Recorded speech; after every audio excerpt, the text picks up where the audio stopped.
ಸ್ನೇಹಿತರೆ, ನಾನಿವತ್ತು ನಿಮಗೆ ಎಕ್ಸ್ಪ್ಲೇನ್ ಮಾಡ್ತಿರೋ ಮೂವಿ ಕಳೆದ ವಾರ ಬಿಡುಗಡೆಯಾಗಿರುವ ದ ಹೋಮ್ ಎಂಬ ಹಾಲಿವುಡ್ ಮಿಸ್ಟರಿ ಹಾಗೂ ಕ್ರೈಮ್ ಥ್ರಿಲ್ಲರ್ ಚಿತ್ರ.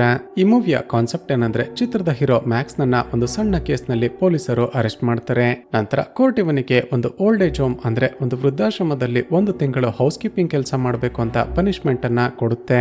ಸರಿ ಅಂತ ಮ್ಯಾಕ್ಸ್ ಆ ವೃದ್ಧಾಶ್ರಮಕ್ಕೆ ಹೋದಾಗ ಅಲ್ಲಿ ತುಂಬಾನೇ ವಿಚಿತ್ರವಾಗಿರುವ ಘಟನೆಗಳು ನಡೀತಿರೋದನ್ನ ಗಮನಿಸ್ತಾನೆ. ಅಲ್ಲಿದ್ದ ಡಾಕ್ಟರ್ಸ್ ಗಳು ವಯಸ್ಸಾದವರು ಹಾಗೂ ಬೇರೆ ಸ್ಟಾಫ್ ಗಳು ತಮ್ಮ ವಯಸ್ಸಿಗೆ ಸಂಬಂಧನೇ ಇಲ್ಲದಿರುವ ಕೆಲಸಗಳನ್ನ ಮಾಡ್ತಿರ್ತಾರೆ. ರಾತ್ರಿ ಆದ್ರೆ ಸಾಕು, ಮ್ಯಾಕ್ಸ್ ಸ್ಟೇ ಮಾಡಿದ್ದ ಅವನ ರೂಮ್ ನ ವೆಂಟಿಲೇಷನ್ ನ ಮೂಲಕ ಯಾರೋ ವಿಚಿತ್ರವಾಗಿ ಕೂಗಾಡ್ತಿರುವ ಶಬ್ದಗಳು ಕೇಳಿಸುತ್ತಿರುತ್ತವೆ. ಹಾಗೂ ಯಾವುದೇ ಕಾರಣಕ್ಕೂ ಬಿಲ್ಡಿಂಗ್ ನ 4ನೇ ಫ್ಲೋರ್ಗೆ ಹೋಗೋ ಹಾಗಿಲ್ಲ ಅಂತ ಅಲ್ಲಿ ಕೆಲಸ ಮಾಡ್ತಿದ್ದ ಡಾಕ್ಟರ್ ಗಳು ವಾರ್ನ್ ಮಾಡ್ತಾರೆ. ಸೊ ಚಿತ್ರದಲ್ಲಿ ಮುಂದೇನಾಯ್ತು, ಆ ಬಿಲ್ಡಿಂಗ್ ನ 4ನೇ ಫ್ಲೋರ್ ನಲ್ಲಿ ಇರೋದಾದ್ರೂ ಏನೋ, ಮ್ಯಾಕ್ಸ್ ಹೋಗಿದ್ದ ಆ ಓಲ್ಡ್ ಏಜ್ ಹೋಮ್ ನ ಮಿಸ್ಟರಿ ಏನೋ, ಇದೆಲ್ಲದರ ಬಗ್ಗೆ ಚಿತ್ರದ ಹೀರೋ ಇನ್ವೆಸ್ಟಿಗೇಷನ್ ಮಾಡ್ತಾ ಹೋದಾಗ ರಿವೀಲ್ ಆಗುವ ಶಾಕಿಂಗ್ ಹಾಗೂ ಅನ್ಎಕ್ಸ್ಪೆಕ್ಟೆಡ್ ಟ್ವಿಸ್ಟ್ ಗಳಾದ್ರೂ ಏನೆಂಬುದನ್ನ ಈ ವಿಡಿಯೋದಲ್ಲಿ ನೋಡ್ತಾ ಹೋಗೋಣ.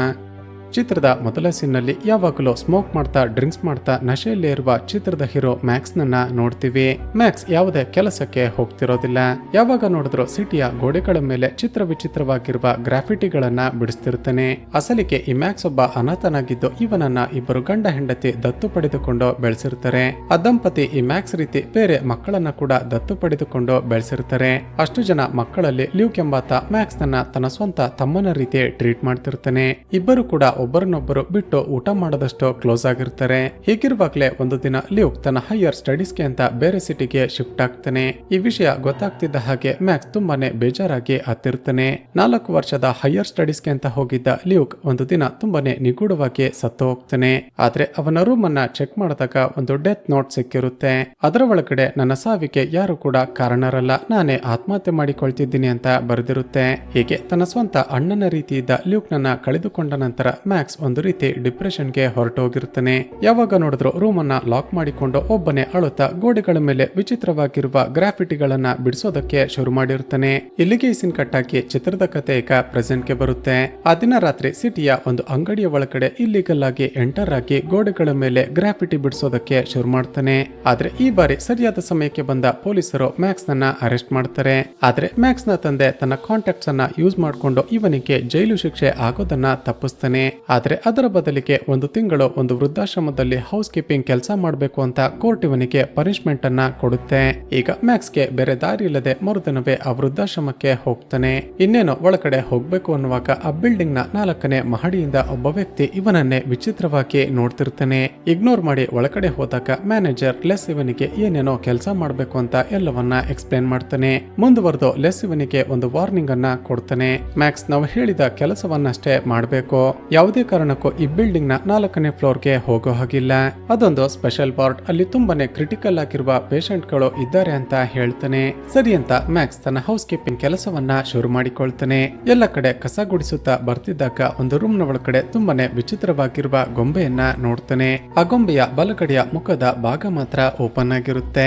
ನಂತರ ಪಕ್ಕದ ರೂಮ್ಗೆ ಹೋದಾಗ ಇಬ್ಬರು ವಯಸ್ಸಾಗಿದ್ದ ವ್ಯಕ್ತಿಗಳು ತುಂಬಾನೇ ಫೋರ್ಸ್ಫುಲಿ ಇಂಟಿಮೇಟ್ ಆಗ್ತಿರ್ತಾರೆ. ಅದನ್ನ ನೋಡಿ ಶಾಕ್ ಆದ ಮ್ಯಾಕ್ಸ್ ತಕ್ಷಣವೇ ಅಲ್ಲಿಂದ ಹೊರಟು ಬರ್ತಾನೆ. ನಂತರ ಅಲ್ಲೇ ಇದ್ದ ನಾರ್ಮಾ ಎಂಬ ಒಬ್ಬಳು ವಯಸ್ಸಾದ ಮಹಿಳೆ ಇವನಿಗೆ ಪರಿಚಯವಾಗ್ತಾಳೆ. ಆ ದಿನ ರಾತ್ರಿ ಮ್ಯಾಕ್ಸ್ ತನ್ನ ರೂಮ್ ನಲ್ಲಿ ಮಲಗಿಕೊಂಡಿದ್ದಾಗ ಯಾರೋ ವಿಚಿತ್ರವಾಗಿ ಕೂಗಾಡ್ತಿರುವ ಶಬ್ದ ಕೇಳಿ ಎಚ್ಚರವಾಗುತ್ತೆ. ಆ ಶಬ್ದ ಎಲ್ಲಿಂದ ಬರ್ತಿದೆ ಅಂತ ಚೆಕ್ ಮಾಡಿದಾಗ ರೂಮ್ ನ ಎಸಿಯ ವೆಂಟಿಲೇಷನ್ ನ ಮೂಲಕ ಬರ್ತಿರುತ್ತೆ.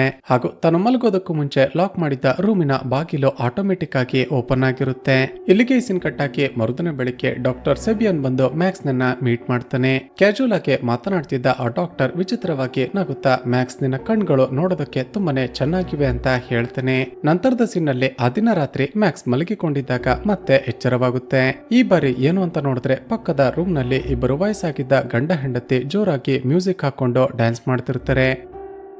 ಅದೇ ಸಮಯಕ್ಕೆ ಅಲ್ಲಿಗೆ ಬಂದ ನಾರ್ಮಾ ಇವನನ್ನ ತನ್ನ ರೂಮ್ಗೆ ಕರೆದುಕೊಂಡು ಹೋಗ್ತಾಳೆ. ಆಗ ಆಕೆ ರೂಮ್ ನಲ್ಲಿದ್ದ ಒಂದು ಪೇಂಟಿಂಗ್ ಅರ್ಧ ಹರಿದು ಹೋಗಿರೋದನ್ನ ಮ್ಯಾಕ್ಸ್ ಗಮನಿಸ್ತಾನೆ. ಅದರ ಬಗ್ಗೆ ವಿಚಾರಿಸಿದಾಗ ನಾರ್ಮಾ ಹೇಳೋದೇನಂದ್ರೆ, ಮ್ಯಾಕ್ಸ್ ಇದನ್ನ ನನ್ನ ಮಗ ಬರ್ತ್ಡೇ ಗಿಫ್ಟ್ ಅಂತ ಕೊಟ್ಟಿದ್ದ, ಆದ್ರೆ ಒಂದು ದಿನ ಸಣ್ಣ ವಿಷಯಕ್ಕೆ ನನ್ನ ಜೊತೆ ಜಗಳ ಮಾಡಿಕೊಂಡು ಅವನೇ ಈ ಪೇಂಟಿಂಗ್ ಅನ್ನ ಹರಿದು ಹಾಕಿದ. ಇದಾಗಿ 2-3 ದಿನಗಳ ನಂತರ ಒಂದು ರೋಡ್ ಆಕ್ಸಿಡೆಂಟ್ ನಲ್ಲಿ ನನ್ನ ಮಗ ಸತ್ತು ಹೋದ. ನನ್ನ ಮಗ ನನಗೆ ಅಂತ ತಂದು ಕೊಟ್ಟಿದ್ದ ಈ ಕೊನೆಯ ಗಿಫ್ಟ್ ಅನ್ನ ಬಿಸಾಕದೆ ಹಾಗೆ ಇಟ್ಟುಕೊಂಡಿದ್ದೀನಿ ಅಂತ ಎಮೋಷನಲ್ ಆಗಿ ಹೇಳ್ತಾಳೆ. ಮ್ಯಾಕ್ಸ್ ನಿನ್ನನ್ನ ನೋಡ್ತಿದ್ರೆ ನನ್ನ ಮಗನನ್ನೇ ನೋಡಿದ ಹಾಗಿದೆ ಅಂತ ಹಗ್ ಮಾಡ್ಕೊಂಡು ಅಳ್ತಾಳೆ. ಈಕೆಯ ಮಾತುಗಳನ್ನ ಕೇಳಿದ ಮ್ಯಾಕ್ಸ್ಗೂ ಕೂಡ ಎಮೋಷನಲ್ ಆಗುತ್ತೆ. ಇಲ್ಲಿಗೆ ಸೀನ್ ಕಟ್ ಆಗಿ ಮರುದಿನ ಬೆಳಿಗ್ಗೆ ಮ್ಯಾಕ್ಸ್ ಮತ್ತೆ ಕೆಲಸ ಮಾಡ್ತಿದ್ದಾಗ 4ನೇ ಫ್ಲೋರ್ ನಿಂದ ಯಾರೋ ಕಿರ್ಚಾಡ್ತಿರುವ ರೀತಿ ಶಬ್ದ ಬರುತ್ತೆ. ಆದ್ರೆ ಡಾಕ್ಟರ್ಗಳು ಯಾವುದೇ ಕಾರಣಕ್ಕೂ 4ನೇ ಫ್ಲೋರ್ಗೆ ಹೋಗ್ಬಾರ್ದು ಅಂತ ಹೇಳಿದ್ದು ನೆನಪಾಗುತ್ತೆ. ಆದ್ರೂ ಕೂಡ ಕ್ಯೂರಿಯಾಸಿಟಿ ತಡೆದುಕೊಳ್ಳೋದಕ್ಕೆ ಸಾಧ್ಯವಾಗದೆ ಮೆಟ್ಟಿಲು ಹತ್ತಿ 4ನೇ ಮಹಡಿಗೆ ಹೋಗ್ತಾನೆ. ಅಲ್ಲಿದ್ದ ಒಂದು ರೂಮ್ ಡೋರ್ ಅನ್ನ ಓಪನ್ ಮಾಡಿ ನೋಡಿದಾಗ ಒಳಗಡೆ ತುಂಬಾನೇ ಜನ ವಯಸ್ಸಾದ ವ್ಯಕ್ತಿಗಳು ವೀಲ್ ಚೇರ್ ನಲ್ಲಿ ಕೂತಿರ್ತಾರೆ. ಅಲ್ಲಿದ್ದ ಎಲ್ಲರ ಮೈ ಮೇಲೆ ತುಂಬಾನೇ ಗಾಯಗಳಾಗಿರುತ್ತವೆ ಹಾಗೂ ಕೆಲವರ ಬಲಗಡೆ ಕಣ್ಣಿನಿಂದ ರಕ್ತ ಸೋರ್ತಿರುತ್ತೆ. ಹಾಗೂ ಆ ದಿನ ಮ್ಯಾಕ್ಸ್ ಮೊದಲ ಬಾರಿಗೆ ಇಲ್ಲಿಗೆ ಬಂದಾಗ ಇವನನ್ನ ಕಿಟಕಿ ಮೂಲಕ ವಿಚಿತ್ರವಾಗಿ ನೋಡಿದ್ದ ಆ ವ್ಯಕ್ತಿ ಕೂಡ ಅಲ್ಲೇ ಇರ್ತಾನೆ. ಆ ವ್ಯಕ್ತಿ ಮ್ಯಾಕ್ಸ್ ನನ್ನ ನೋಡ್ತಿದ್ದ ಹಾಗೇನೆ ತುಂಬಾನೇ ಕೋಪಗೊಂಡು ಅವನ ಮೇಲೆ ಅಟ್ಯಾಕ್ ಮಾಡೋದಕ್ಕೆ ಅಂತ ಬರ್ತಾನೆ. ಹೆದರಿಕೊಂಡ ಮ್ಯಾಕ್ಸ್ ಒಂದೇ ಸಾರಿ ಜೋರಾಗಿ ಕಿರುಚಿ ಬಿಡ್ತಾನೆ.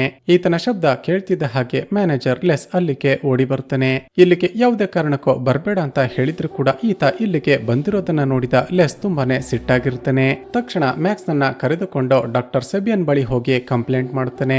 ಡಾಕ್ಟರ್ ಸೆಬಿಯನ್ ಕೂಡ ಸಿಟ್ಟಾಗಿ ಇನ್ನೊಂದು ಸಾರಿ ನಮ್ಮ ಪರ್ಮಿಷನ್ ಇಲ್ಲದೆ 4ನೇ ಫ್ಲೋರ್ಗೆ ಹೋದ್ರೆ ಪೊಲೀಸರಿಗೆ ನಿನ್ನ ಮೇಲೆ ರಿಪೋರ್ಟ್ ಮಾಡಿ ಬಿಡ್ತೀವಿ ಅಂತ ವಾರ್ನ್ ಮಾಡ್ತಾನೆ. ಇಲ್ಲಿಗೆ ಸೀನ್ ಕಟ್ ಆಗಿ ಆ ದಿನ ರಾತ್ರಿ ನಾರ್ಮಾ ಹಾಗೂ ಮ್ಯಾಕ್ಸ್ ಮಾತನಾಡ್ತಾ ನಿಂತಿರೋದನ್ನ ನೋಡ್ತೀವಿ. ಆಗ ಮ್ಯಾಕ್ಸ್ ಆ ದಿನ ಬೆಳಿಗ್ಗೆ ನಡೆದದ್ದನ್ನೆಲ್ಲ ಎಕ್ಸ್ಪ್ಲೇನ್ ಮಾಡ್ತಾನೆ. ಇವನ ಮಾತುಗಳನ್ನ ಕೇಳಿದ ನಾರ್ಮಾ ಕೂಡ ಒಂದು ರೀತಿ ಗಾಬರಿಯಾಗಿ ಮ್ಯಾಕ್ಸ್ ಯಾವುದೇ ಕಾರಣಕ್ಕೂ ಅಲ್ಲಿಗೆ ನೀನ್ ಮಾತ್ರ ಹೋಗ್ಬೇಡ, ಒಂದಷ್ಟು ವಿಷಯಗಳು ನಮಗೆ ಗೊತ್ತಾಗದೇ ಇರೋದೇ ಒಳ್ಳೇದು ಅಂತ ಹೇಳ್ತಾಳೆ. ಸರಿ ಅಂತ ಮ್ಯಾಕ್ಸ್ ತನ್ನ ರೂಮ್ಗೆ ಬಂದು ನಾರ್ಮಳ ರೂಮ್ ನಲ್ಲಿ ಒಂದು ಹರಿದು ಹೋಗಿರುವ ಪೇಂಟಿಂಗ್ ಅನ್ನ ನೋಡಿದ ಅಲ್ವಾ. ಆ ಪೇಂಟಿಂಗ್ ನ ಅರ್ಧ ಭಾಗ ನೋಡೋದಕ್ಕೆ ಹೇಗಿರ್ಬೋದು ಅಂತ ಇಮ್ಯಾಜಿನೇಷನ್ ಮಾಡ್ಕೊಂಡು ಪೇಂಟಿಂಗ್ ಅನ್ನ ಕಂಪ್ಲೀಟ್ ಮಾಡ್ತಾನೆ. ಇದನ್ನ ನೋಡಿದ ನಾರ್ಮಾಗೆ ತುಂಬಾನೇ ಖುಷಿಯಾಗುತ್ತೆ. ಇಲ್ಲಿಗೆ ಸೀನ್ ಕಟ್ ಆಗಿ ಮರುದಿನ ಬೆಳಿಗ್ಗೆ ಮ್ಯಾಕ್ಸ್ಗೆ ಗೊತ್ತಾಗುತ್ತೇನೆಂದ್ರೆ ಹಿಂದಿನ ದಿನ ರಾತ್ರಿ ನಾರ್ಮಾಗೆ ತುಂಬಾನೇ ಹುಷಾರಿಲ್ಲದ ಕಾರಣ ಆಕೆಯನ್ನ ಹಾಸ್ಪಿಟಲ್ಗೆ ಅಡ್ಮಿಟ್ ಮಾಡಿರ್ತಾರೆ. ಆದಷ್ಟು ಬೇಗ ನಾರ್ಮಾ ಹುಷಾರಾಗಿ ವಾಪಸ್ ಬರ್ಲಿ ಅಂತ ಪ್ರೇ ಮಾಡಿ ಎಂದಿನಂತೆ ಮ್ಯಾಕ್ಸ್ ತನ್ನ ಕೆಲಸವನ್ನ ಶುರು ಮಾಡಿಕೊಳ್ತಾನೆ. ಹೊರಗಡೆ ಬಂದು ಕ್ಲೀನ್ ಮಾಡ್ತಿದ್ದಾಗ ಮತ್ತೆ ಆ 4ನೇ ಫ್ಲೋರ್ ನ ವ್ಯಕ್ತಿ ತನ್ನ ಕೈಯನ್ನ ಕಚ್ಚಿ ರಕ್ತದಲ್ಲಿ ಕಿಟಕಿ ಮೇಲೆ ಏನನ್ನೋ ಬರೆಯೋದಕ್ಕೆ ಪ್ರಯತ್ನ ಪಡ್ತಿರೋದನ್ನ ನೋಡ್ತಾನೆ. ಆ ವ್ಯಕ್ತಿಯ ಬಿಹೇವಿಯರ್ ನೋಡಿದ ಮ್ಯಾಕ್ಸ್ಗೆ ತುಂಬಾನೇ ವಿಚಿತ್ರ ಅನ್ಸುತ್ತೆ. ಅದೇ ಸಮಯಕ್ಕೆ ಶಾಕಿಂಗ್ಲಿ ಬಿಲ್ಡಿಂಗ್ ನ ಮೇಲಿನಿಂದ ಕೆಳಗಡೆ ಬಿದ್ದ ನಾರ್ಮಾ ಆನ್ ದ ಸ್ಪಾಟ್ ಸತ್ತು ಹೋಗ್ತಾಳೆ. ಇದನ್ನ ನೋಡಿದ ಮ್ಯಾಕ್ಸ್ಗೆ ಒಂದೇ ಸಾರಿ ಶಾಕ್ ಆಗಿ ಬಿಡುತ್ತೆ. ಸ್ವಲ್ಪ ಸಮಯದ ಮುಂಚೆ ತಾನೆ ನಾರ್ಮಾ ಬಗ್ಗೆ ವಿಚಾರಿಸಿದಾಗ ಆಕೆಯನ್ನ ಹಾಸ್ಪಿಟಲ್ಗೆ ಶಿಫ್ಟ್ ಮಾಡಿದ್ವಿ ಅಂತ ಹೇಳಿದ್ರು. ಆದ್ರೆ ಈಕೆ ನೋಡಿದ್ರೆ ಮೇಲಿನಿಂದ ಕೆಳಗಡೆ ಹಾರಿ ಆತ್ಮಹತ್ಯೆ ಮಾಡಿಕೊಂಡ್ಲಲ್ಲ ಅಂತ ಶಾಕ್ ಆಗುತ್ತೆ. ಈ ವಿಷಯ ಗೊತ್ತಾಗಿ ತಕ್ಷಣ ಹೊರಗಡೆ ಓಡಿ ಬಂದ ಡಾಕ್ಟರ್ ಸೆಬಿಯನ್ ಪೊಲೀಸರಿಗೆ ಇನ್ಫಾರ್ಮ್ ಮಾಡ್ತಾನೆ. ಪೊಲೀಸರು ಇನ್ವೆಸ್ಟಿಗೇಟ್ ಮಾಡಿದಾಗ ನಾರ್ಮಾ ಆತ್ಮಹತ್ಯೆ ಮಾಡಿಕೊಂಡು ಸತ್ತು ಹೋದ್ಲು ಅಂತ ಗೊತ್ತಾಗುತ್ತೆ. ತನಗೆ ತುಂಬಾನೇ ಕ್ಲೋಸ್ ಆಗಿದ್ದ ನಾರ್ಮಾ ಆತ್ಮಹತ್ಯೆ ಮಾಡಿಕೊಂಡು ಸತ್ತು ಹೋದದ್ದನ್ನ ನೋಡಿದ ಮ್ಯಾಕ್ಸ್ಗೆ ತುಂಬಾನೇ ಬೇಜಾರಾಗುತ್ತೆ. ಚಿಕ್ಕ ವಯಸ್ಸಿನಿಂದಲೂ ಕೂಡ ತಾನು ಇಷ್ಟಪಟ್ಟವರನ್ನ ದೇವರು ಬೇಗ ದೂರ ಮಾಡ್ತಾನಲ್ಲ ಅಂತ ತುಂಬಾನೇ ಎಮೋಷನಲ್ ಆಗಿ ಅಳ್ತಾನೆ. ಇಲ್ಲಿಗೆ ಸೀನ್ ಕಟ್ ಆಗಿ ಆ ದಿನ ರಾತ್ರಿ ಮಲಗಿಕೊಂಡಿದ್ದಾಗ ಮತ್ತೆ ರೂಮ್ ನಲ್ಲಿ ಏನೋ ಶಬ್ದ ಆಗುತ್ತೆ. ಎದ್ದು ನೋಡಿದ್ರೆ ಗೋಡೆಯ ಮೇಲೆ ಫೈಂಡ್ ದ ಮಾರ್ಕ್ ಡೌನ್ಸ್ ಅಂತ ಬರ್ದಿರುತ್ತೆ. ನಾನು ಇಷ್ಟೊತ್ತು ಇಲ್ಲೇ ಮಲಗಿದ್ನಲ್ಲ, ಹೀಗಿರುವಾಗ ಗೋಡೆಯ ಮೇಲೆ ಹೀಗೆಲ್ಲ ಬರ್ದಿರೋದ್ಯಾರು ಅಂತ ಮ್ಯಾಕ್ಸ್ಗೆ ಶಾಕ್ ಆಗುತ್ತೆ. ಮರುದಿನ ಬೆಳಿಗ್ಗೆ ಮ್ಯಾಕ್ಸ್ ಮತ್ತೆ ಕೆಲಸ ಮಾಡ್ತಿದ್ದಾಗ ಒಂದಷ್ಟು ಜನ ವಯಸ್ಸಾದವರು ತಮ್ಮ ಕತ್ತನ್ನ ಪದೇ ಪದೇ ಕೆರೆದುಕೊಳ್ತಿರೋದನ್ನ ನೋಡ್ತಾನೆ. ಮೋಸ್ಟ್ಲಿ ಇವರ ಕತ್ತಿನ ಮೇಲೆ ಏನಾದ್ರೂ ಮಾರ್ಕ್ ಇದೆಯಾ ಅಂತ ಅನುಮಾನ ಬರುತ್ತೆ. ನಂತರ ನಾರ್ಮನ ರೂಮ್ಗೆ ಹೋಗಿ ಚೆಕ್ ಮಾಡ್ತಿದ್ದಾಗ ಗೊತ್ತಾಗುತ್ತೆ ಆಕೆಯ ಐಟಮ್ಸ್ ಗಳೆಲ್ಲ ಶಿಫ್ಟ್ ಆಗಿವೆ ಅಂತ. ಲೆಸ್ ನನ್ನ ವಿಚಾರಿಸಿದಾಗ ನಾರ್ಮಾ ಯೂಸ್ ಮಾಡ್ತಿದ್ದ ವಸ್ತುಗಳನ್ನ ಬೇಸ್ಮೆಂಟ್ ನಲ್ಲಿ ಇಟ್ಟಿದ್ದೀವಿ ಅಂತ ಹೇಳ್ತಾನೆ. ತಕ್ಷಣ ಬೇಸ್ಮೆಂಟ್ ಗೆ ಹೋಗಿ ಚೆಕ್ ಮಾಡಿದಾಗ ನಾರ್ಮಾ ಬರೆಯುತ್ತಿದ್ದ ಒಂದು ಡೈರಿ ಸಿಗುತ್ತೆ. ಅದರ ಒಳಗಡೆ ನಾರ್ಮಾ ಹೀಗೆ ಬರ್ದಿರ್ತಾಳೆ, ಆದಷ್ಟು ಬೇಗ ಮ್ಯಾಕ್ಸ್ಗೆ ಈ ಜಾಗ ಸೇಫ್ ಅಲ್ಲ ಅಂತ ಹೇಳಿ ಇಲ್ಲಿಂದ ಕಳುಹಿಸಬೇಕು. ಒಂದು ವೇಳೆ ಮ್ಯಾಕ್ಸ್ ಇಲ್ಲೇ ಇದ್ರೆ ಲ್ಯೂಕ್ಗೆ ಆದ ರೀತಿನೇ ಅವನಿಗೂ ಕೂಡ ಏನಾದ್ರೂ ಅಪಾಯ ಆಗುತ್ತೆ ಅಂತ ಬರ್ದಿರುತ್ತೆ. ಲ್ಯೂಕ್ ಅಂತ ಹೆಸರನ್ನ ನೋಡ್ತಿದ್ದ ಹಾಗೆ ಮ್ಯಾಕ್ಸ್ಗೆ ಒಂದೇ ಸಾರಿ ಶಾಕ್ ಆಗಿ ಬಿಡುತ್ತೆ. ಹಾಗಾದ್ರೆ 5 ವರ್ಷಗಳ ಹಿಂದೆ ಸತ್ತು ಹೋದ ಅಂದುಕೊಂಡಿರುವ ಲ್ಯೂಕ್ ಇನ್ನೂ ಕೂಡ ಬದುಕೇ ಇದ್ದಾನೆ. ನಾರ್ಮಾ ಬರೆದಿರುವ ಪ್ರಕಾರ ಆತ ಇಲ್ಲೇ ಇದ್ದಾನ, ಬೇರೆ ಎಲ್ಲಾದ್ರೂ ಇದ್ದಾನ ಅಂತ ತಲೆ ಕೆಡುತ್ತೆ. ಮೊದಲಿಗೆ ಈ ಜಾಗದ ಮಿಸ್ಟರ್ ಏನು ಅಂತ ಪತ್ತೆ ಮಾಡೋದಕ್ಕೆ ಇಂಟರ್ನೆಟ್ ನಲ್ಲಿ ಸರ್ಚ್ ಮಾಡ್ತಾನೆ. ಆಗ ಡಾಕ್ಟರ್ ಸೆಬಿಯನ್ ಬಗ್ಗೆ ಮ್ಯಾಕ್ಸ್ಗೆ ಒಂದು ಶಾಕಿಂಗ್ ವಿಷಯ ಗೊತ್ತಾಗುತ್ತೆ. ಅದೇನಂದ್ರೆ ಡಾಕ್ಟರ್ ಸೆಬಿಯನ್ ಕೆಲವು ವರ್ಷಗಳ ಹಿಂದೆ ಒಬ್ಬ ವ್ಯಕ್ತಿಯ ಕಣ್ಣಿನ ಮೇಲೆ ಏನೋ ಎಕ್ಸ್ಪೆರಿಮೆಂಟ್ ಮಾಡೋದಕ್ಕೆ ಹೋಗಿ ಆ ವ್ಯಕ್ತಿ ಸತ್ತು ಹೋಗಿರ್ತಾನೆ. ನಂತರ ಆಸ್ಪತ್ರೆಯವರು ಸೆಬಿಯನ್ ಅನ್ನ ಕೆಲಸದಿಂದ ವಜಾ ಮಾಡಿರ್ತಾರೆ. ಮ್ಯಾಕ್ಸ್ಗೆ ನೋಡ್ತಿರುವಾಗ್ಲೇ ಸ್ಕ್ರೀನ್ ಮೇಲೆ have you seen the light ಅಂತ ಪಾಪ್ ಅಪ್ಸ್ ಬರುತ್ತೆ. ಅದನ್ನ ಕ್ಲಿಕ್ ಮಾಡ್ತಿದ್ದ ಹಾಗೇನೆ ಒಂದು ಡಾರ್ಕ್ ವೆಬ್ ನ ಅಪ್ಲಿಕೇಶನ್ ಇನ್ಸ್ಟಾಲ್ ಆಗುತ್ತೆ. ಮ್ಯಾಕ್ಸ್ಗೆ ಟೆನ್ಷನ್ ಆಗಿ ಏನಾಗ್ತಿದೆ ಅಂತ ನೋಡ್ತಿರುವಾಗ್ಲೇ ಒಬ್ಬಳು ವಿಕಾರವಾದ ಮಹಿಳೆ ಸ್ಕ್ರೀನ್ ಮೇಲೆ ಮೇಲೆ ಬರ್ತಾಳೆ. ಆ ಮಹಿಳೆ ಮ್ಯಾಕ್ಸ್ಗೆ ಏನೋ ಹೇಳೋದಕ್ಕೆ ಪ್ರಯತ್ನ ಪಡ್ತಾಳೆ. ಅಷ್ಟರಲ್ಲೇ ಕನೆಕ್ಷನ್ ಕಟ್ ಆಗುತ್ತೆ. ಈಗ ಆ ಬಿಲ್ಡಿಂಗ್ ನಲ್ಲಿ ಏನಾಗ್ತಿದೆ ಅಂತ ಪತ್ತೆ ಮಾಡೋದಕ್ಕೆ ಮ್ಯಾಕ್ಸ್ ಒಂದಷ್ಟು ಸೀಕ್ರೆಟ್ ಕ್ಯಾಮ್ರಾಗಳನ್ನ ಪರ್ಚೇಸ್ ಮಾಡ್ತಾನೆ. ಯಾರಿಗೂ ಗೊತ್ತಾಗದ ಹಾಗೆ ತಾನು ಕ್ಲೀನ್ ಮಾಡೋದಕ್ಕೆ ಅಂತ ಹೋದಾಗ ಕ್ಯಾಮ್ರಾಗಳನ್ನ ಫಿಕ್ಸ್ ಮಾಡ್ತಾನೆ. ಆ ದಿನ ರಾತ್ರಿ 4ನೇ ಫ್ಲೋರ್ ನಲ್ಲಿದ್ದ ಒಬ್ಬ ಪೇಷಂಟ್ ನನ್ನ ಬೇಸ್ಮೆಂಟ್ ಗೆ ಕರೆದುಕೊಂಡು ಹೋಗ್ತಿರೋದನ್ನ ಮ್ಯಾಕ್ಸ್ ನೋಡ್ತಾನೆ. ತಕ್ಷಣ ಮ್ಯಾಕ್ಸ್ ಯಾರಿಗೂ ಗೊತ್ತಾಗದ ಹಾಗೆ ಆ ವ್ಯಕ್ತಿಯನ್ನ ಫಾಲೋ ಮಾಡ್ತಾ ಹೋಗ್ತಾನೆ. ಆದ್ರೆ ಅಷ್ಟರಲ್ಲೇ ಆ ವ್ಯಕ್ತಿ ಮ್ಯಾಕ್ಸ್ ನನ್ನ ನೋಡ್ತಿದ್ದ ಹಾಗೆ ತಕ್ಷಣ ಅಲ್ಲಿಂದ ಎಸ್ಕೇಪ್ ಆಗ್ತಾನೆ. ಆದ್ರೆ ಅಲ್ಲಿಂದ ವಾಪಸ್ ಓಡಿ ಬರುವಾಗ ಮತ್ತೊಂದು ಟ್ವಿಸ್ಟ್ ರಿವೀಲ್ ಆಗುತ್ತೆ. ಸ್ವಲ್ಪ ಸಮಯದ ಮುಂಚೆ ಮ್ಯಾಕ್ಸ್ ಡಾರ್ಕ್ ವೆಬ್ ನಲ್ಲಿ ಒಬ್ಬಳು ಹುಡುಗಿಯನ್ನ ನೋಡಿದ್ದ ಅಲ್ವಾ? ಆ ಹುಡುಗಿ ಅಲ್ಲೇ ಇದ್ದ ಬೇಸ್ಮೆಂಟ್ ನ ಒಂದು ರೂಮ್ ನಲ್ಲಿ ಬಂದಿಯಾಗಿರ್ತಾಳೆ. ಯಾರ್ ನೀನು ಇಲ್ಲೇನ್ ಮಾಡ್ತಿದ್ಯಾ, ನಿನ್ನ ವಿಡಿಯೋ ಡಾರ್ಕ್ ವೆಬ್ ನಲ್ಲಿ ಹೇಗೆ ಬಂತು ಅಂತ ವಿಚಾರಿಸ್ತಾನೆ. ಅದಕ್ಕೆ ಆ ಹುಡುಗಿ ಟೆನ್ಷನ್ ಆಗ್ತಾ ನನ್ನ ತಂದೆಯನ್ನ 4ನೇ ಫ್ಲೋರ್ ನಲ್ಲಿ ಕ್ಯಾಪ್ಚರ್ ಮಾಡಿದ್ದಾರೆ, ನನ್ನ ತಂದೆಯನ್ನ ಕಾಪಾಡೋದಕ್ಕೆ ಅಂತ ಬಂದಿದ್ದೆ, ನನ್ನನ್ನ ಕೂಡ ಹಿಡಿದು ಬಿಟ್ರು ಅಂತ ಹೇಳ್ತಿರುವಾಗ್ಲೇ ಅಲ್ಲಿಗೆ ಒಬ್ಬ ವಯಸ್ಸಾದ ವ್ಯಕ್ತಿ ಬರ್ತಾನೆ. ಆತ ಕೂಗಾಡ್ತಾ ಇದ್ದಕ್ಕಿದ್ದ ಹಾಗೆ ಮ್ಯಾಕ್ಸ್ ನ ಮೇಲೆ ಅಟ್ಯಾಕ್ ಮಾಡೋದಕ್ಕೆ ಶುರು ಮಾಡ್ತಾನೆ. ಅವನ ಕೈಯಿಂದ ತಪ್ಪಿಸಿಕೊಳ್ಳೋದಕ್ಕೆ ಹೋಗಿ ಮ್ಯಾಕ್ಸ್ ಕೆಳಗಡೆ ಬಿದ್ದು ಅವನ ತಲೆಗೆ ಏಟಾಗುತ್ತೆ. ಇಲ್ಲಿಗೆ ಸೀನ್ ಕಟ್ಟಾಗಿ ಮ್ಯಾಕ್ಸ್ಗೆ ಎಚ್ಚರವಾದಾಗ ತನ್ನ ರೂಮ್ ನಲ್ಲಿ ಮಲಗಿರ್ತಾನೆ. ಈಗ ಮ್ಯಾಕ್ಸ್ಗೆ ಇನ್ನು ನಾನಿಲ್ಲಿರೋದು ಡೇಂಜರ್ ಅಂತ ತಕ್ಷಣವೇ ತನ್ನ ತಂದೆ ತಾಯಿಯ ಮನೆಗೆ ಹೊರಟು ಬರ್ತಾನೆ. ಅಷ್ಟರಲ್ಲೇ ಆಶ್ಚರ್ಯವೆಂಬಂತೆ ಇವನ ತಂದೆ ತಾಯಿ ಮತ್ತಿಬ್ಬರು ಹುಡುಗಿಯರನ್ನ ದತ್ತು ಪಡೆದುಕೊಂಡಿರುತ್ತಾರೆ. ಸ್ವಲ್ಪ ಸಮಯದ ನಂತರ ಇವನ ತಂದೆ ತಾಯಿ ಹೊರಗಡೆ ಹೋಗ್ತಿದ್ದ ಹಾಗೆ ಆ ಇಬ್ಬರು ಹುಡುಗಿಯರು ಇವನನ್ನ ಒಂದು ಸೀಕ್ರೆಟ್ ರೂಮ್ ನ ಒಳಗಡೆ ಕರೆದುಕೊಂಡು ಹೋಗ್ತಾರೆ. ಆಶ್ಚರ್ಯವೇನೆಂದ್ರೆ ಇಷ್ಟು ವರ್ಷಗಳಿಂದ ಅದೇ ಮನೆಯಲ್ಲೇ ಬೆಳೆದಿದ್ದ ಮ್ಯಾಕ್ಸ್ಗೆ ಆ ರೀತಿಯ ಒಂದು ಸೀಕ್ರೆಟ್ ರೂಮ್ ಇದೆ ಅಂತಾನೆ ಗೊತ್ತಿರೋದಿಲ್ಲ. ಆ ರೂಮ್ ನ ಒಳಗಡೆ ಬ್ಲಾಕ್ ಮ್ಯಾಜಿಕ್ ಗೆ ಯೂಸ್ ಮಾಡುವ ವಸ್ತುಗಳನ್ನ ಇಡಲಾಗಿರುತ್ತೆ. ಹಾಗೂ ಅಲ್ಲೇ ಮೂಲೆಯಲ್ಲಿ ಡಿಯಾ ಎಂಬ ಒಂದು ರೋಮನ್ ಗಾಡೆಸ್ ನ ಮೂರ್ತಿ ಕೂಡ ಇರುತ್ತೆ. ಅಲ್ಲಿದ್ದ ಒಂದು ಫೋಟೋ ಆಲ್ಬಮ್ ಅನ್ನ ನೋಡಿದಾಗ ಮತ್ತೊಂದು ಟ್ವಿಸ್ಟ್ ರಿವೀಲ್ ಆಗುತ್ತೆ.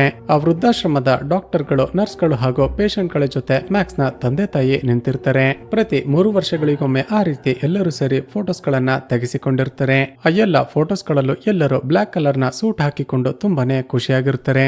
ಆದ್ರೆ ಅವರ ಮುಂದೆ ವೀಲ್ ಚೇರ್ ನಲ್ಲಿ ಕೂತಿದ್ದ ಹುಡುಗರು ಮಾತ್ರ ತುಂಬಾನೇ ಸಪ್ಪಗೆ ಕೂತಿರ್ತಾರೆ. ಪ್ರತಿಯೊಂದು ಫೋಟೋದಲ್ಲೂ ಕೂಡ ಎಲ್ಲರೂ ಕಾಮನ್ ಆಗಿರ್ತಾರೆ.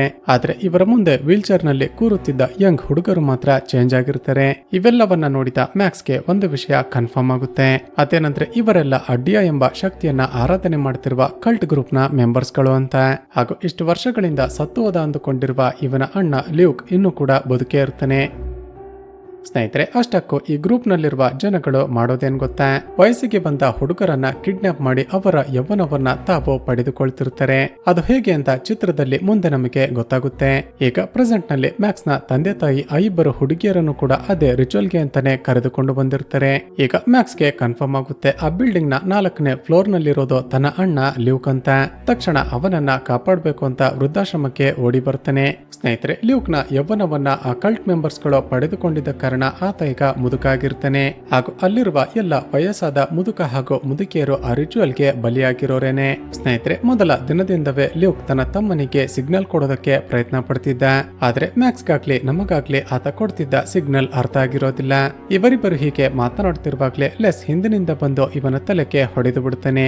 ಮ್ಯಾಕ್ಸ್ಗೆ ವಾಪಸ್ ಎಚ್ಚರವಾದಾಗ ಎಲ್ಲರೂ ಸೇರಿ ಇವನನ್ನ ಕಟ್ಟಿ ಹಾಕಿರ್ತಾರೆ. ಎಲ್ಲರೂ ಸೇರಿ ಇವನನ್ನ ಕಟ್ಟಿ ಹಾಕಿ ಸೂಟ್ ಹಾಕಿಕೊಂಡು ಮತ್ತೆ ಆ ರಿಚುವಲ್ ಅನ್ನ ಮಾಡೋದಕ್ಕೆ ರೆಡಿಯಾಗಿರ್ತಾರೆ. ಸ್ನೇಹಿತರೆ, ಚಿತ್ರದ ಶುರುವಿನಿಂದ ಮ್ಯಾಕ್ಸ್ ಇಲ್ಲಿಗೆ ಬಂದಾಗಿನಿಂದ ಏನೇನೋ ಮಾಡಿದ್ನೋ ಅದೆಲ್ಲ ಕೂಡ ಇವರು ಮಾಡಿದ್ದ ಪ್ಲಾನ್ ಆಗಿರುತ್ತೆ. ಅಂದ್ರೆ ತಾನೇನೋ ಕಂಡುಹಿಡಿತಿದ್ದೀನಿ ಅಂತ ಮ್ಯಾಕ್ಸ್ ಅಂದುಕೊಳ್ಬೇಕು. ಬೇಕಂತಲೇ ಇವರೇ ಒಂದಷ್ಟು ಎವಿಡೆನ್ಸ್ ಗಳನ್ನ ಬಿಟ್ಟು ಮ್ಯಾಕ್ಸ್ ಅದನ್ನೆಲ್ಲ ಇನ್ವೆಸ್ಟಿಗೇಷನ್ ಮಾಡ್ತಿರೋದನ್ನ ಲೈವ್ ನಲ್ಲಿ ನೋಡಿ ಎಂಜಾಯ್ ಮಾಡ್ತಿರ್ತಾರೆ. ಆದ್ರೆ ನಾರ್ಮಾ ಮಾತ್ರ ಮೊದಲು ಇವರ ಜೊತೆ ಶಾಮೀಲಾಗಿದ್ರು ಕೂಡ ಬರುತ್ತಾ ಮ್ಯಾಕ್ಸ್ ನ ಜೊತೆ ಬೆರೆಯೋದಕ್ಕೆ ಶುರು ಮಾಡಿರ್ತಾಳೆ. ಹೀಗೆ ಆದ್ರೆ ಆಕೆ ಎಲ್ಲವನ್ನ ಮ್ಯಾಕ್ಸ್ಗೆ ಹೇಳಿಬಿಡ್ತಾಳೆ ಅಂತ ಎಲ್ಲರೂ ಸೇರಿ ಆಕೆಯನ್ನ ಸಾಯಿಸಿರ್ತಾರೆ. ಹಾಗೂ ಅನುಮಾನ ಬಾರದ ಹಾಗೆ ಆಕೆನೆ ಆತ್ಮಹತ್ಯೆ ಮಾಡಿಕೊಂಡ್ಲು ಅಂತ ಸ್ಟೇಜ್ ಮಾಡಿರ್ತಾರೆ. ಸ್ನೇಹಿತರೆ, ಈಗ ರಿವೀಲ್ ಆಗುವ ಮತ್ತೊಂದು ಶಾಕಿಂಗ್ ಟ್ವಿಸ್ಟ್ ಏನ್ ಗೊತ್ತಾ? ಅಲ್ಲಿರುವ ಪ್ರತಿಯೊಬ್ಬರು ಕೂಡ 100 ವರ್ಷಕ್ಕಿಂತ ಹೆಚ್ಚಿನ ವಯಸ್ಸಾಗಿರೋರೆ. ಆದ್ರೆ ಅವರನ್ನ ನೋಡಿದ್ರೆ ಹಾಗೆ ಅನ್ಸೋದಿಲ್ಲ. ಅದಕ್ಕೆ ಕಾರಣ ಅವರು ನಡೆಸುತ್ತಿದ್ದ ರಿಚುವಲ್ಗಳು. ಇವರೆಲ್ಲರೂ ಡಿಯಾ ಎಂಬ ಒಂದು ಶಕ್ತಿಯನ್ನ ಪೂಜೆ ಮಾಡ್ತಿದ್ರು ಅಂತ ಹೇಳಿದ್ದೆ ಅಲ್ವಾ? ಆ ದೇವರಿಗೆ ಪೂಜೆ ಮಾಡಿ ಬಲಗಡೆ ಕಣ್ಣಿನ ಹಿಂದೆ ಇರುವ ನೆಕ್ಟರ್ ಗ್ಲ್ಯಾಂಡ್ ಅನ್ನ ಹೊರಗಡೆ ತೆಗಿತಿರ್ತಾರೆ. ನಂತರ ಆ ಗ್ಲ್ಯಾಂಡ್ ನ ಲಿಕ್ವಿಡ್ ಅನ್ನ ಕುಡಿತಿದ್ದ ಕಾರಣ ಯಾರ ಕಣ್ಣಿಂದ ಅದನ್ನ ಹೊರಗಡೆ ತೆಗೆದಿರ್ತಾರೋ ಆ ಯುವಕ ಅಥವಾ ಯುವತಿಯ ಯೌವನ ಇವರಿಗೆ ಬರುತ್ತೆ. ಇದೇ ಕಾರಣಕ್ಕೆ ಅಲ್ಲಿರುವ ಎಲ್ಲರೂ ಕೂಡ 100 ವರ್ಷಕ್ಕಿಂತ ಹೆಚ್ಚಿನ ವಯಸ್ಸಾದ್ರೂ ಕೂಡ ಇನ್ನೂ ಬದುಕೇ ಇರ್ತಾರೆ. ಹಾಗೂ ಈಗ ರಿವೀಲ್ ಆಗುವ ಮತ್ತೊಂದು ಶಾಕಿಂಗ್ ಟ್ವಿಸ್ಟ್ ಏನ್ ಗೊತ್ತಾ, ಈ ಕಲ್ಟ್ ನ ಮೆಂಬರ್ ಗಳಾಗಿರುವ ಮ್ಯಾಕ್ಸ್ ನ ತಂದೆ ತಾಯಿ ಖುದ್ದು ಇವನೇ ಇಲ್ಲಿಗೆ ಬರುವ ಹಾಗೆ ಸ್ಟೇಜ್ ಮಾಡಿರ್ತಾರೆ. ಅಂದ್ರೆ ತಮ್ಮ ಇನ್ಫ್ಲೂಯೆನ್ಸ್ ಅನ್ನ ಯೂಸ್ ಮಾಡ್ಕೊಂಡು ಈತ ಜೈಲಿಗೆ ಹೋಗೋದನ್ನ ತಪ್ಪಿಸಿ ಇಲ್ಲಿಗೆ ಬರುವ ಹಾಗೆ ಮಾಡಿರ್ತಾರೆ. ಈಗ ಎಲ್ಲರೂ ಸೇರಿ ಮ್ಯಾಕ್ಸ್ ನ ಕಣ್ಣಿನ ನೆಕ್ಟರ್ ಗ್ಲ್ಯಾಂಡ್ ಅನ್ನ ಹೊರಗಡೆ ತೆಗೆಯೋದಕ್ಕೆ ಶುರು ಮಾಡ್ತಾರೆ. ಅಷ್ಟರಲ್ಲೇ ಅಲ್ಲಿದ್ದ ಲ್ಯೂಕ್ ಒಂದು ಚೂಪಾದ ವಸ್ತುವಿನಿಂದ ಎಲ್ಲರ ಮೇಲೆ ಅಟ್ಯಾಕ್ ಮಾಡೋದಕ್ಕೆ ಶುರು ಮಾಡ್ತಾನೆ. ಆದ್ರೆ ಅಷ್ಟರಲ್ಲೇ ಪ್ರಜ್ಞೆ ಬಂದಿದ್ದ ಮ್ಯಾಕ್ಸ್ ಒಬ್ಬೊಬ್ಬರಿಗೆ ಹೊಡೆಯೋದಕ್ಕೆ ಶುರು ಮಾಡ್ತಾನೆ. ಇವರೆಲ್ಲರೂ ಸೇರಿ ಮಾಡಿದ್ದ ಕೆಲಸಗಳನ್ನ ನೆನೆಸಿಕೊಂಡು ಒಬ್ಬೊಬ್ಬರನ್ನೇ ಸಾಯಿಸೋದಕ್ಕೆ ಶುರು ಮಾಡ್ತಾನೆ. ಅಷ್ಟರಲ್ಲೇ ಇವನನ್ನ ದತ್ತು ಪಡೆದುಕೊಂಡಿದ್ದ ತಂದೆ ತಾಯಿ ಹೊರಗಡೆ ಎಸ್ಕೇಪ್ ಆಗ್ತಾರೆ. ಆದ್ರೆ ಅದೇ ಸಮಯಕ್ಕೆ ಜೋರಾಗಿ ತುಫಾನ್ ಬಂದ ಕಾರಣ ಅವರು ಕೂಡ ಅದರಲ್ಲಿ ಸತ್ತು ಹೋಗ್ತಾರೆ. ಆ ಮೂಲಕ ಅಲ್ಲಿದ್ದ ಎಲ್ಲ ವಿಕ್ಟಿಮ್ಸ್ ಗಳನ್ನ ಕಾಪಾಡಿ ಲ್ಯೂಕ್ ನನ್ನ ಕೂಡ ಹೊರಗಡೆ ಕರೆದುಕೊಂಡು ಬರ್ತಾನೆ. ಹಾಗೂ ಇಲ್ಲಿಗೆ ಈ ಚಿತ್ರ ಮುಕ್ತಾಯವಾಗುತ್ತೆ. ಸ್ನೇಹಿತರೆ, ಚಿತ್ರದ ಕತೆ ಇಷ್ಟವಾಗಿದ್ರೆ ಈ ವಿಡಿಯೋಗೆ ಒಂದು ಲೈಕ್ ಮಾಡಿ ಶೇರ್ ಮಾಡೋದನ್ನ ಮರೆಯಬೇಡಿ. ಇದೇ ರೀತಿಯ ವಿಡಿಯೋಸ್ಗಾಗಿ ಈ ಚಾನಲ್ ಅನ್ನ ಸಬ್ಸ್ಕ್ರೈಬ್ ಮಾಡಿಕೊಂಡು ಪಕ್ಕದಲ್ಲೇ ಇರುವ ಬೆಲ್ ಐಕಾನ್ ಅನ್ನ ಕ್ಲಿಕ್ ಮಾಡಿ.